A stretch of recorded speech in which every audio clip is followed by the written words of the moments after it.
Bienvenue à toutes et tous, en petit nombre, en présentiel, évidemment, mais unis par l'image, à tous ceux qui nous rejoindront pour fêter ce premier jour d'entrée dans la Semaine Sainte. Aujourd'hui, nous nous mettons en marche avec le Christ et à sa suite en l'acclamant. Notre assemblée commencera par la lecture de l'Évangile. Que ce récit inspire notre démarche qui, ne l'oublions pas, nous mènera au jour de Pâques.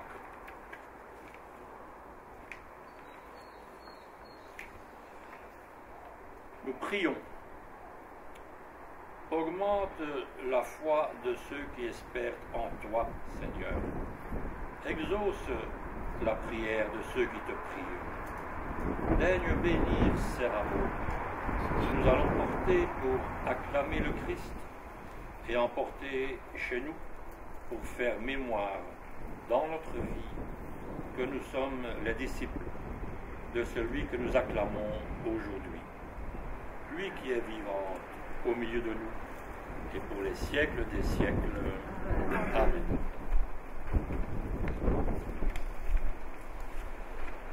Dans l'évangile de Jésus-Christ selon saint Marc, lorsqu'ils approchent de Jérusalem, vers Bethphagée et Béthanie, près du mont des Oliviers, Jésus envoie 2 de ses disciples et leur dit : allez au village qui est en face de vous. Dès que vous y entrerez, vous trouverez un petit âne attaché, sur lequel personne ne s'est encore assis. Détachez-le et amenez-le.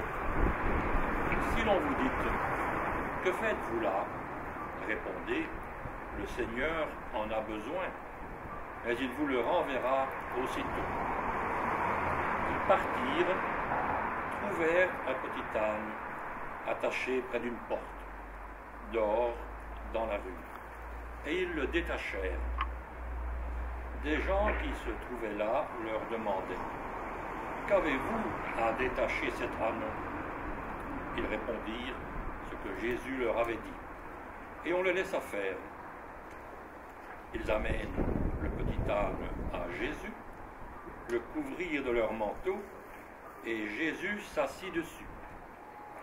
Alors, beaucoup de gens étendirent leurs manteaux sur le chemin. D'autres, des feuillages coupés dans les champs.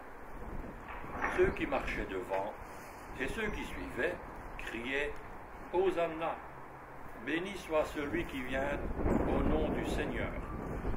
Béni soit le règne qui vient, celui de David, notre Père. Hosanna au plus haut des cieux. Et maintenant, avançons, comme les foules de Jérusalem, heureuses d'acclamer le Messie.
Dieu notre Père, tu es le pasteur de ton peuple. Depuis le temps d'Abraham, tu le rassembles et tu le conduis. Nous te bénissons. Aujourd'hui, nous célébrons le rassemblement et la marche de Jésus ton Fils pour son entrée à Jérusalem. Éveille en nous le désir de le suivre et envoie ton esprit sur notre assemblée, qu'il nous mette en mouvement vers la Pâque de Jésus. Gloire à toi, aujourd'hui et pour les siècles des siècles. Amen.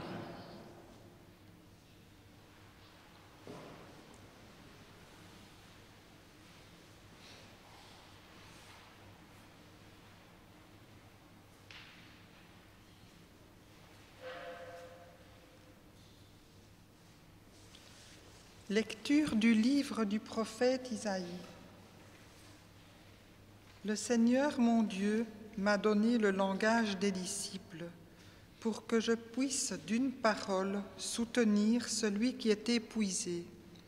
Chaque matin, il éveille mon oreille pour qu'en disciple j'écoute. Le Seigneur mon Dieu m'a ouvert l'oreille et moi je ne me suis pas révoltée. Je ne me suis pas dérobée. J'ai présenté mon dos à ceux qui me frappaient et mes joues à ceux qui m'arrachaient la barbe. Je n'ai pas caché ma face devant les outrages et les crachats. Le Seigneur mon Dieu vient à mon secours. C'est pourquoi je ne suis pas atteint par les outrages. C'est pourquoi j'ai rendu ma face dure comme pierre. Je sais que je ne serai pas confondue. Parole du Seigneur.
Jésus, qui est pourtant le Fils de Dieu, a accepté par amour pour nous de devenir lui-même un homme.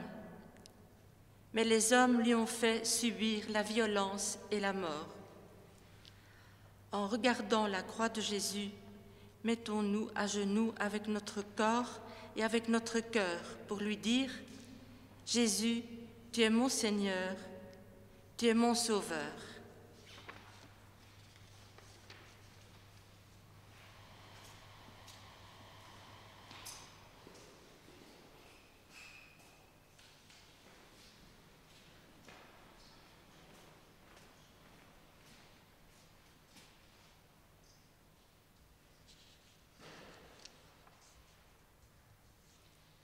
Lecture de la lettre de Saint Paul apôtre aux Philippiens. Le Christ Jésus, ayant la condition des dieux, ne retint pas jalousement le rang que le galait à Dieu. Mais il s'est anéanti, prenant la condition de serviteur, devenant semblable aux hommes. Reconnu homme à son aspect, il s'est abaissé, devenant obéissant jusqu'à la mort et la mort de la croix. C'est pourquoi Dieu l'a exalté et l'a doté du nom qui est au-dessus de tout nom, afin qu'au nom de Jésus, tout genou fléchisse au ciel, sur terre et aux enfers, et que toute langue proclame Jésus-Christ est Seigneur à la gloire de Dieu le Père. Parole du Seigneur.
La passion de notre Seigneur Jésus-Christ, selon saint Marc.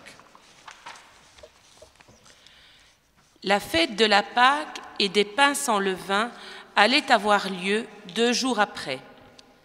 Les grands prêtres et les scribes cherchaient comment arrêter Jésus par ruse pour le faire mourir, car ils se disaient « Pas en pleine fête, pour éviter des troubles dans le peuple. » Jésus se trouvait à Béthanie, dans la maison de Simon le lépreux. Pendant qu'il était à table, une femme entra avec un flacon d'albâtre contenant un parfum très pur et de grande valeur. Brisant le flacon, elle lui versa le parfum sur la tête. Or, de leur côté, quelques-uns s'indignaient.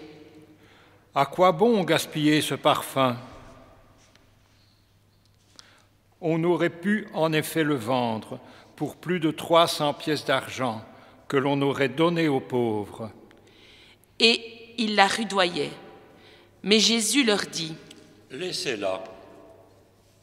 Pourquoi la tourmenter? Il est beau le geste qu'elle a fait envers moi. Des pauvres, vous en aurez toujours avec vous, et quand vous le voulez, vous pouvez leur faire du bien. Mais moi, vous ne m'avez pas pour toujours. Ce qu'elle pouvait faire, elle l'a fait. D'avance, elle a parfumé mon corps pour mon ensevelissement. Amen, je vous le dis, Partout où l'Évangile sera proclamé dans le monde entier, on racontera en souvenir d'elle ce qu'elle vient de faire. Judas Iscariote, l'un des 12, alla trouver les grands prêtres pour leur livrer Jésus.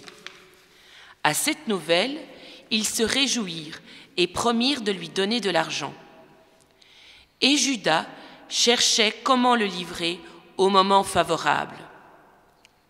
Le premier jour de la fête des pains sans levain, où l'on immolait l'agneau pascal, les disciples de Jésus lui disent : « Où veux-tu que nous allons faire les préparatifs pour que tu manges la Pâque ?» Il envoie 2 de ses disciples en leur disant : « Allez à la ville. Un homme portant une cruche d'eau viendra à votre rencontre. Suivez-le, et là où il entrera, dites au propriétaire : le maître te fait dire : où est la salle où je pourrai manger la Pâque avec mes disciples ? Il vous indiquera à l'étage une grande pièce aménagée et prête pour un repas. Faites-y pour nous les préparatifs. » Les disciples partirent, allèrent à la ville. Ils trouvèrent tout comme Jésus leur avait dit, et ils préparèrent la Pâque. Le soir venu, Jésus arrive avec les 12. Pendant qu'ils étaient à table et mangeaient, Jésus déclara : « Amen, je vous le dis, l'un de vous qui mange avec moi va me livrer. » Ils devinrent tout tristes, et l'un après l'autre, ils lui demandaient : « Serait-ce moi ?» Il leur dit : « C'est l'un des 12, celui qui est en train de se servir avec moi dans le plat.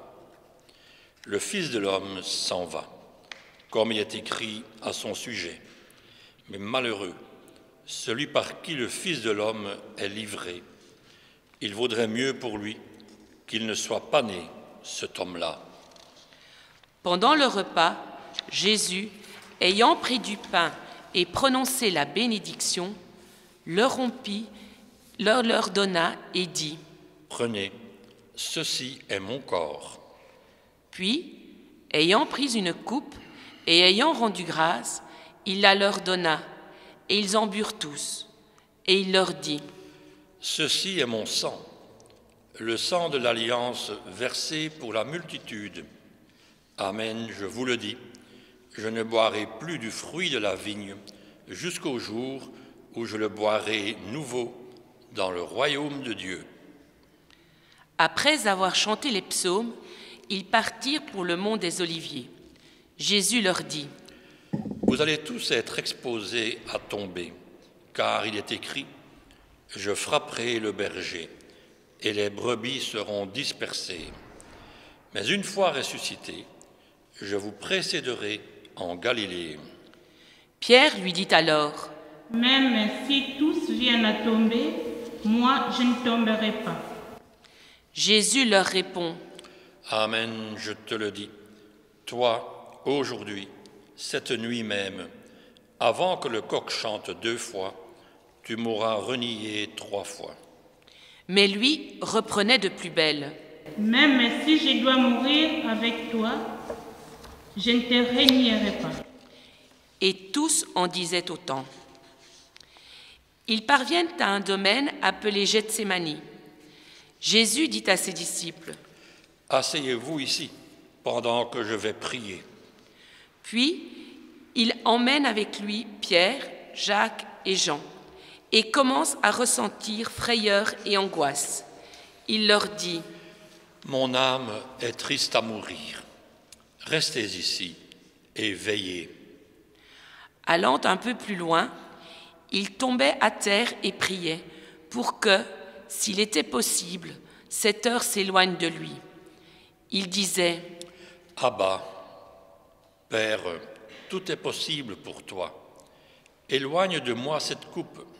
Cependant, non pas ce que moi je veux, mais ce que toi tu veux. » Puis il revient et trouve les disciples endormis. Il dit à Pierre : « Simon, tu dors. Tu n'as pas eu la force de veiller seulement 1 heure. Veillez et priez pour ne pas entrer en tentation. L'esprit est ardent, mais la chair est faible. » De nouveau, il s'éloigna et pria, en répétant les mêmes paroles. Et de nouveau, il vint près des disciples qu'il trouva endormis, car leurs yeux étaient alourdis de sommeil. Et eux ne savaient que lui répondre. Une troisième fois, il revient et leur dit : « Désormais, vous pouvez dormir et vous reposer. C'est fait. L'heure est venue. Voici que le Fils de l'homme est livré aux mains des pécheurs.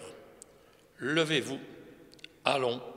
Voici qu'il est proche, celui qui me livre. » Jésus parlait encore quand Judas, l'un des 12, arriva et avec lui une foule armée d'épées et de bâtons, envoyés par les grands prêtres, les scribes et les anciens.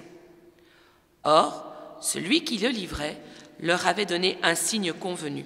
« Celui que j'embrasserai, c'est lui. Arrêtez-le et amenez-le sous bonne garde. » À peine arrivé, Judas, s'approchant de Jésus, lui dit : « Rabbi. » Et il l'embrassa. Les autres mirent la main sur lui et l'arrêtèrent. Or, un de ceux qui étaient là tira son épée, frappa le serviteur du grand prêtre et lui trancha l'oreille. Alors Jésus leur déclara : « Suis-je donc un bandit pour que vous soyez venus vous saisir de moi avec des épées et des bâtons? Chaque jour, j'étais auprès de vous dans le temple, en train d'enseigner, et vous ne m'avez pas arrêté.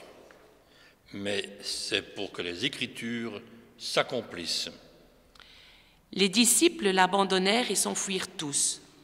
Or, un jeune homme suivait Jésus. Il n'avait pour tout vêtement qu'un drap. On essaya de l'arrêter, mais lui, lâchant le drap, s'enfuit tout nu. Ils emmenèrent Jésus chez le grand prêtre. Ils se rassemblèrent tous, les grands prêtres, les anciens et les scribes. Pierre avait suivi Jésus à distance, jusqu'à l'intérieur du palais du grand prêtre. Et là, assis avec les gardes, il se chauffait près du feu.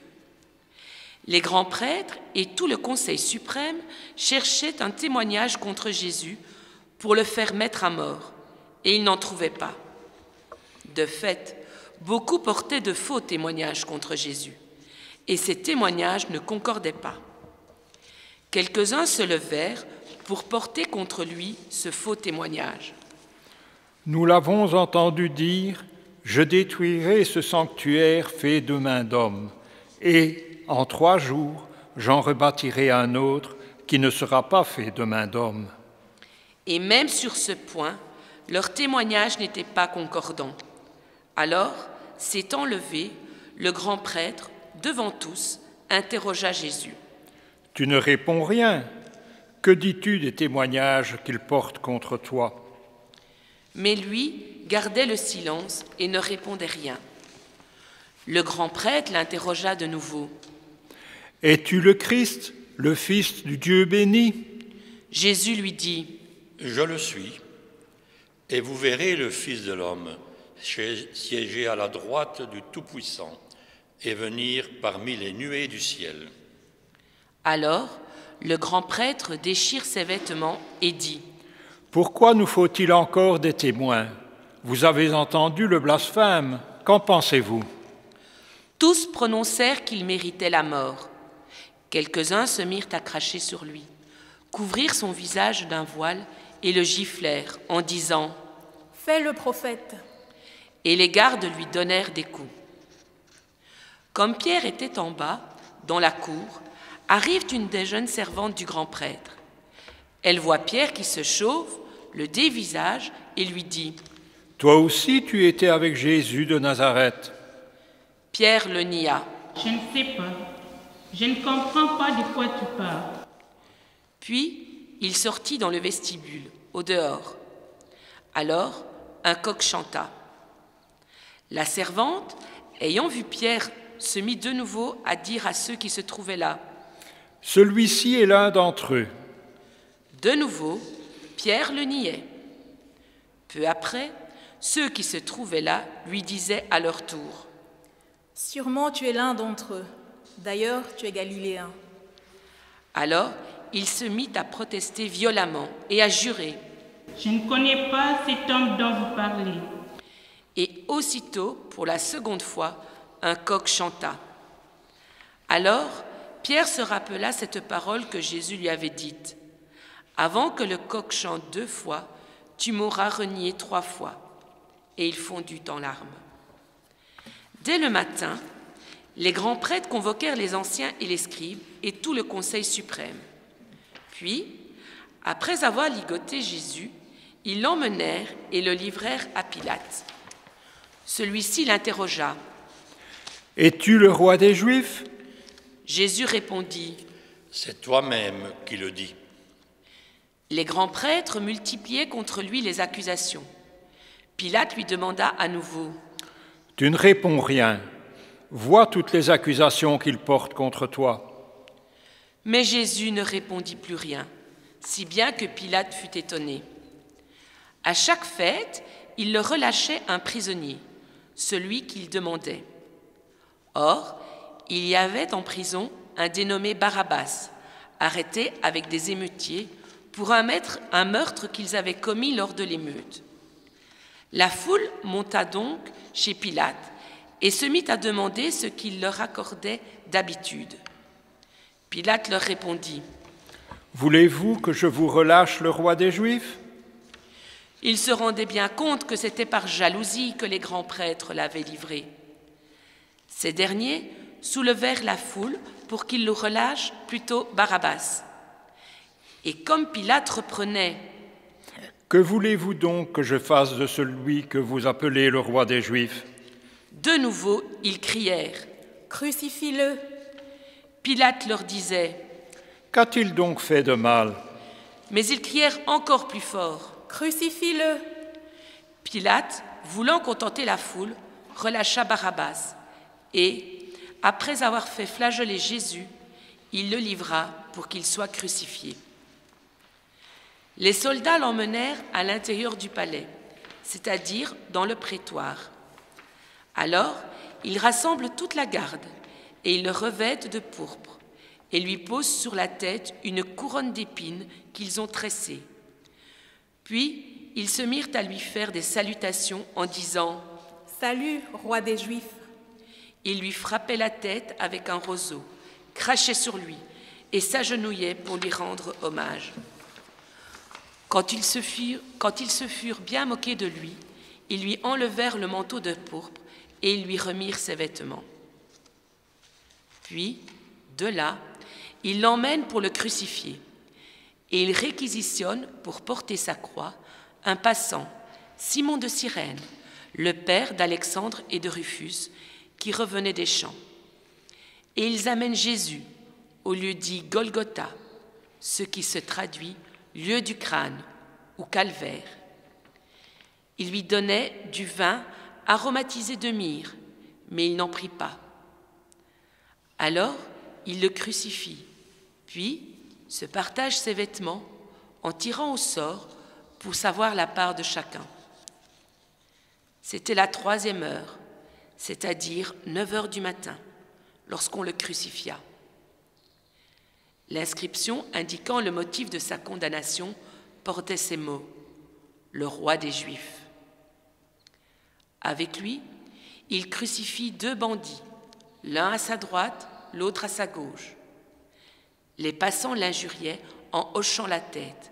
Ils disaient : « Hé, toi qui détruis le sanctuaire et le rebâtis en 3 jours, sauve-toi toi-même, descends de la croix. » De même, les grands prêtres se moquaient de lui avec les scribes, en disant entre eux : « Il en a sauvé d'autres, et il ne peut pas se sauver lui-même. Qu'il descende maintenant de la croix, le Christ, le roi d'Israël. Alors nous verrons et nous croirons. » Même ceux qui étaient crucifiés avec lui l'insultaient. Quand arriva la 6e heure, c'est-à-dire midi, l'obscurité se fit sur toute la terre jusqu'à la 9e heure. Et à la 9e heure, Jésus cria d'une voix forte, « Eloi, Eloi, lema sabachthani » ce qui se traduit, « Mon Dieu, pourquoi m'as-tu abandonné ?» L'ayant entendu, quelques-uns de ceux qui étaient là disaient, « Voilà qu'il appelle le prophète Élie. » L'un d'eux courut, tremper une éponge dans une boisson vinaigrée. Il la mit au bout d'un roseau et lui donna à boire en disant, « Attendez, nous verrons bien si Élie vient le descendre de là. » Mais Jésus, poussant un grand cri, expira.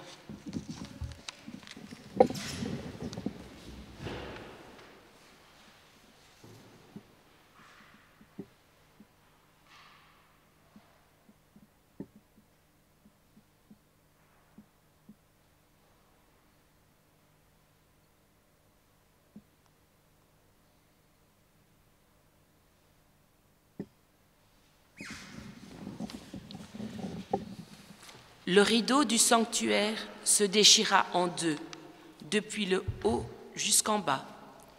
Le centurion qui était là, en face de Jésus, voyant comment il avait expiré, déclara, « Vraiment, cet homme était fils de Dieu. » Il y avait aussi des femmes qui observaient de loin, et parmi elles, Marie-Madeleine, Marie, mère de Jacques le Petit et de José, et Salomé, qui suivait Jésus et le servait quand il était en Galilée, et encore beaucoup d'autres qui étaient montés avec lui à Jérusalem. Déjà, il se faisait tard. Or, comme c'était le jour de la préparation qui précède le sabbat, Joseph d'Arimathie intervint.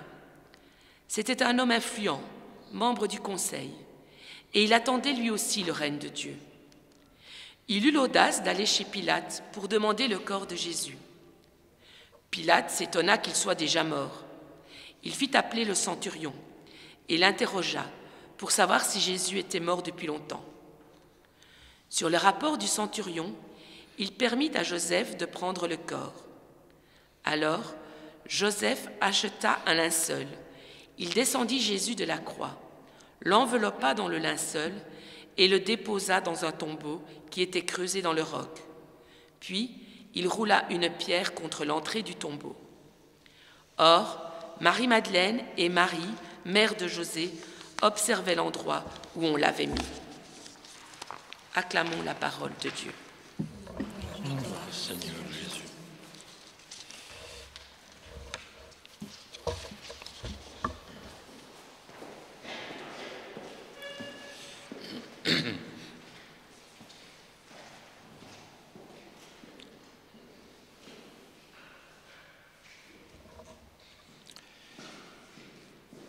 Il y avait donc des femmes qui observaient de loin et beaucoup d'autres qui étaient montées avec lui à Jérusalem.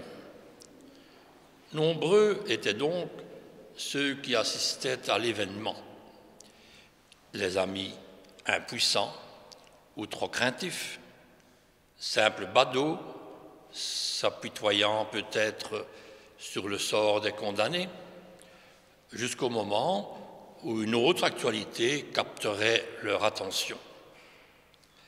Jésus, principal acteur de cet évangile, si nous ne pouvons le regarder que de loin, il vaut mieux sans doute alors ne pas le regarder du tout. Il est solidaire et la figure de tous ceux qui, dans notre humanité, sont crucifiés d'une manière ou d'une autre par les événements de la vie. Tous ceux qui sont blessés par l'épreuve, la maladie, la solitude, l'injustice, le jugement inique, la trahison, l'abandon, la torture morale ou physique, et on pourrait continuer et même peut-être personnaliser. En bref, tous ceux qui peuvent se reconnaître dans cet homme Jésus, lâché par ceux qui l'accompagnaient, en l'acclamant quelques jours auparavant. Le Christ est proche de nos revers de l'existence. Quant aux autres acteurs du drame, eh bien, il est intéressant de les regarder peut-être d'un peu plus près. Judas ne nous rappelle-t-il pas les trahisons de l'amitié, de l'amour, de la parole donnée? Pierre renvoie à tous les reniements, mais aussi à tous les revirements.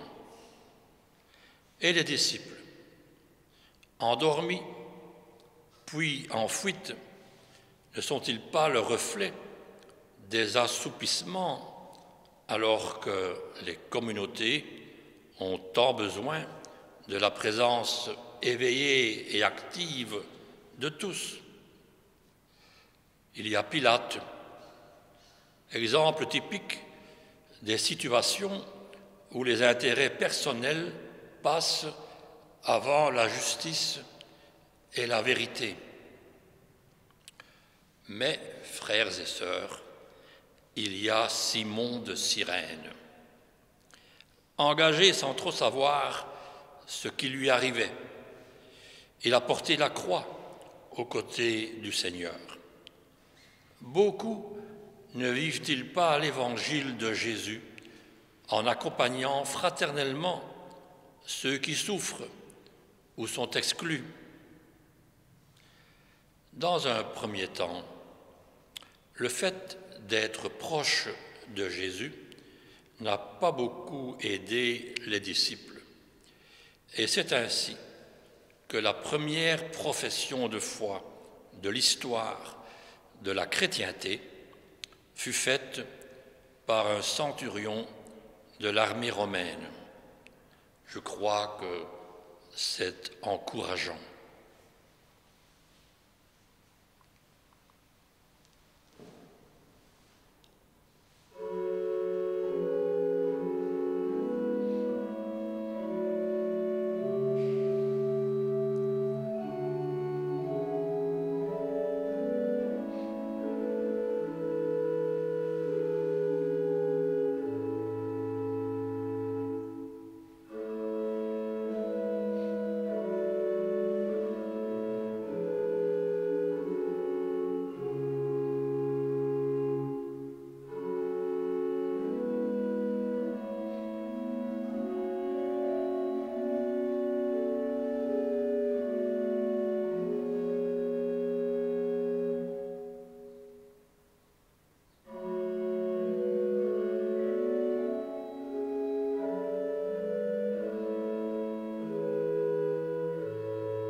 À la suite du centurion, proclamons nous aussi notre foi. Je crois en Dieu, le Père Tout-Puissant, Créateur du ciel et de la terre, et en Jésus-Christ, son Fils unique, notre Seigneur, qui a été conçu du Saint-Esprit, est né de la Vierge Marie, a souffert sous Ponce Pilate, a été crucifié, est mort et a été enseveli, est descendu aux enfers. Le troisième jour est ressuscité des morts, est monté aux cieux, est assis à la droite de Dieu le Père Tout-Puissant, d'où il viendra juger les vivants et les morts. Je crois en l'Esprit Saint, à la Sainte Église catholique, à la communion des saints, à la rémission des péchés, à la résurrection des chair, à la vie éternelle. Amen. La passion de Jésus nous manifeste combien il nous porte dans son amour. Supplions-le de nous venir en aide et de sauver notre monde.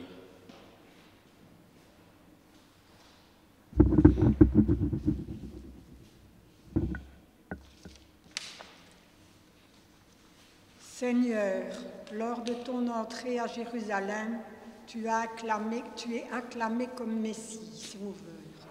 Accorde-nous d'accueillir dans notre cœur ton sacrifice, afin que nous nous laissions transfigurer par ta Pâque. Seigneur, nous te prions.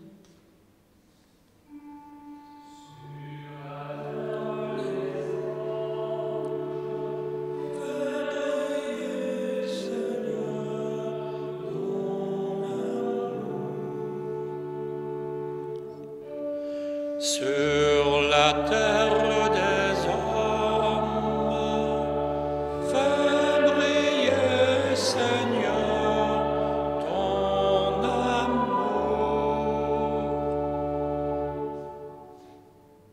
Prions pour chaque famille humaine durant ce temps de confinement. Que Dieu aide ses membres à s'écouter, à s'aimer comme Dieu les aime. Par le mystère de ta passion, Seigneur, nous te prions. Sur la terre des hommes, fais briller, Seigneur, ton amour. Prions pour chaque chrétien, qu'il prenne son temps de prière en silence pour recevoir le courage, la joie dans la foi, à marcher avec le Christ vers la croix. Par le mystère de ta passion, Seigneur, nous te prions. Sur la terre des hommes, fais briller, Seigneur, ton amour. Prions pour nos dirigeants, qu'ils prennent de bonnes mesures équilibrées pour gérer cette épidémie et nous laissent exercer notre culte dans la sérénité. Seigneur, nous te prions. Sur la terre des hommes, fais briller, Seigneur, ton amour. Seigneur, donne-nous de recueillir les fruits de ta passion et par ta grâce, fais que nos chemins de croix deviennent des chemins de Pâques. Nous t'en prions, toi le vivant aujourd'hui et pour les siècles des siècles. Amen. Amen. Soyons solidaires et soutenons le projet d'entraide et fraternité pour que notre terre tourne plus juste, par la deuxième collecte du carême qui se fera en fin de messe.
prions ensemble au moment où nous offrons le sacrifice de toute l'Église.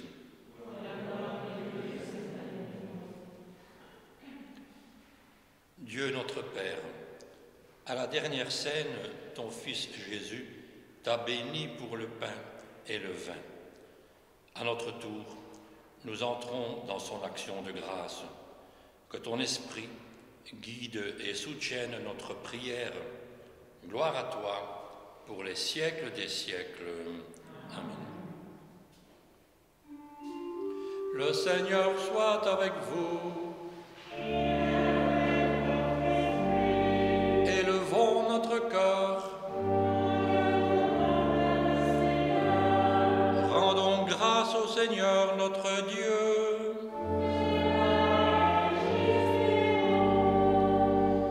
Vraiment, il est juste et bon de te rendre gloire, de t'offrir notre action de grâce toujours et en tout lieu. À toi, Père très saint, Dieu éternel et tout-puissant, par le Christ, notre Seigneur. Alors qu'il était innocent, il a voulu souffrir pour les coupables, et sans avoir commis le mal, il s'est laissé juger comme un criminel. En mourant, il détruit notre péché. En ressuscitant, il nous fait vivre et nous sanctifie. C'est par lui que la terre et le ciel, le peuple de Dieu avec tous les anges, ne cessent de t'acclamer en chantant.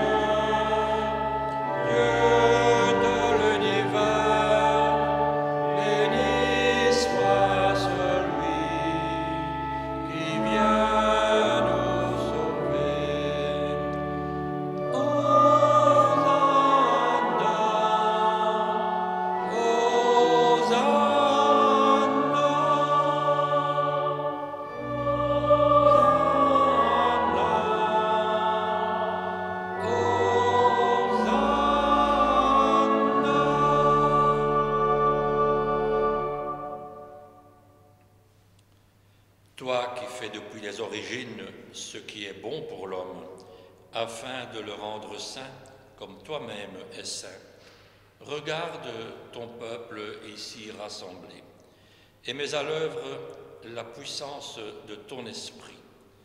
Que ces offrandes deviennent pour nous le corps et le sang de ton Fils bien-aimé, Jésus le Christ, en qui nous sommes tes fils. Nous qui étions perdus, incapables de nous rapprocher de toi, tu nous as aimés du plus grand amour. Ton Fils, le seul juste, s'est livré entre nos mains et fut cloué sur une croix.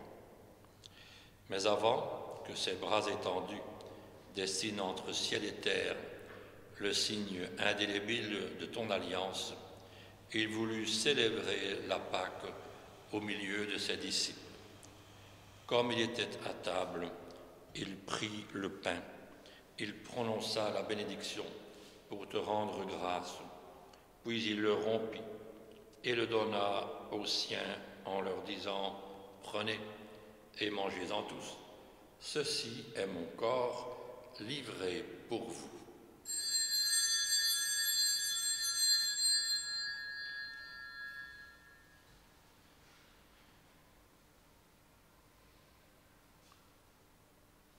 À la fin de ce dernier repas, sachant qu'il allait tout réconcilier en lui par le sang de sa croix, il prit la coupe remplie de vin. Il te rendit grâce encore et la fit passer à ses amis en leur disant « Prenez et buvez-en tous, car ceci est la coupe de mon sang, le sang de l'alliance nouvelle et éternelle, qui sera versé pour vous et pour la multitude en rémission des péchés. Vous ferez cela en mémoire de moi. »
Christ, notre Pâque et notre paix définitive, en célébrant sa mort et sa résurrection, en appelant le jour béni de sa venue et de notre joie, nous te présentons, Dieu fidèle et sûr, l'offrande qui remet l'humanité dans ta grâce. Regarde avec amour, Père très bon, ceux que tu attires vers toi, leur donnant de communier à l'unique sacrifice du Christ, qu'ils deviennent ensemble, par la force de l'Esprit, le corps de ton Fils ressuscité, en qui sont abolies toutes les divisions. Tiens-nous les uns et les autres en communion d'esprit et de cœur avec le pape François et notre évêque Guy. Aide-nous tous à préparer la venue de ton règne jusqu'à l'heure où nous serons devant toi, saints parmi les saints du ciel, aux côtés de la Vierge Marie, de Saint Joseph, son époux, et des apôtres, avec nos frères qui sont morts et que nous confions à ta miséricorde. Alors, au cœur de la création nouvelle, enfin libérés de la corruption, nous pourrons chanter vraiment l'action de grâce du Christ à jamais vivant. Par lui, avec lui et en lui.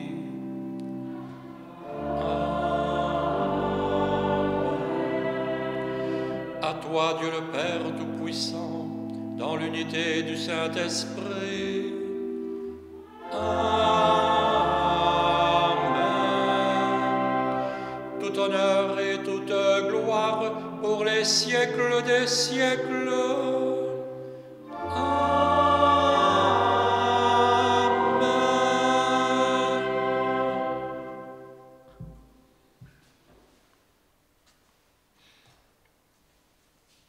Unis dans un seul esprit, nous pouvons prier avec les mots reçus du Seigneur. Notre Père, qui es aux cieux, que ton nom soit sanctifié, que ton règne vienne, que ta volonté soit faite sur la terre comme au ciel. Donne-nous aujourd'hui notre pain de ce jour. Pardonne-nous nos offenses, comme nous pardonnons aussi à ceux qui nous ont offensés. Et ne nous laisse pas entrer en tentation, mais délivre-nous du mal. Délivre-nous de tout mal, Seigneur, et donne la paix à notre temps. Par ta miséricorde, libère-nous du péché. Rassure-nous devant les épreuves, en cette vie où nous espérons le bonheur que tu promets, et l'avènement de Jésus-Christ, notre Sauveur. Car c'est à toi qu'appartiennent le règne, la puissance et la gloire pour les siècles des siècles. Seigneur Jésus-Christ, tu as dit à tes apôtres, « Je vous laisse la paix, je vous donne ma paix. » Ne regarde pas notre péché, mais notre foi, la foi de ton Église, pour que ta volonté s'accomplisse. Donne-lui toujours cette paix et conduis-la vers l'unité parfaite, toi le vivant au milieu de nous aujourd'hui et pour les siècles des siècles. Que la paix du Seigneur soit toujours avec vous.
Heureux les invités à la table du Seigneur.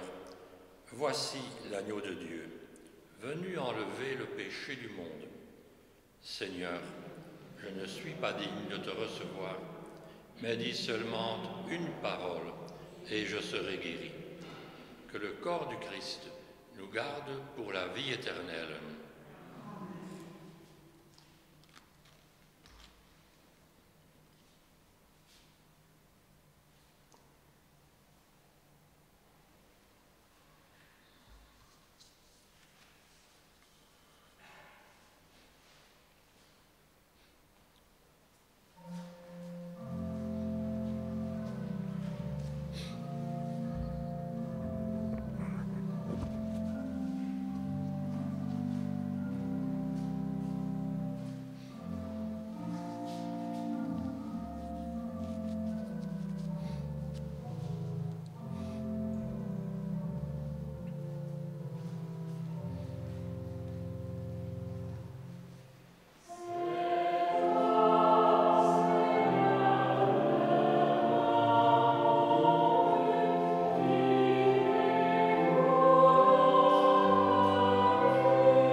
Prions encore.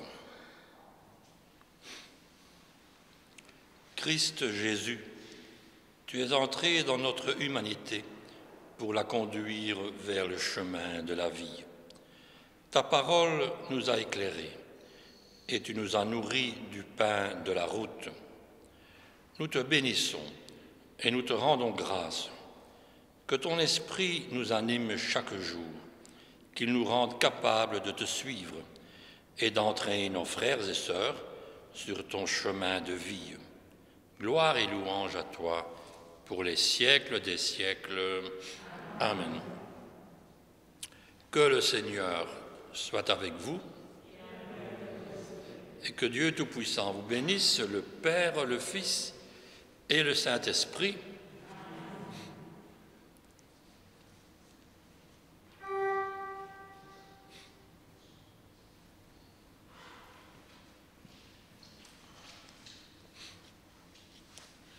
Une semaine pas comme les autres. Sainte, cette semaine l'est par les événements exceptionnels qu'elle commémore. Sainte, elle l'est aussi comme aboutissement du bel effort des 40 jours du carême. Sainte, elle l'est également en tant que sommet de l'année liturgique, et bien plus que Noël. Sainte, elle l'est enfin comme coup d'envoi des 50 jours du temps pascal, jusqu'au don de l'esprit de Pentecôte. Pour les enfants, les jeunes comme les adultes, cette semaine se dessine en forme de colline, au faîte de laquelle nous trouvons une croix, signe de l'amour totalement offert, et où nous découvrons l'univers et l'humanité tels que Dieu les voit, en attente de salut, en promesse de résurrection. Une semaine spéciale où l'on monte pour célébrer l'essentiel, et d'où l'on redescend dans la plaine, ragaillardie, ressourcée, avec un cœur nouveau, déjà ressuscité. Avec un si beau programme, allons dans la paix du Christ.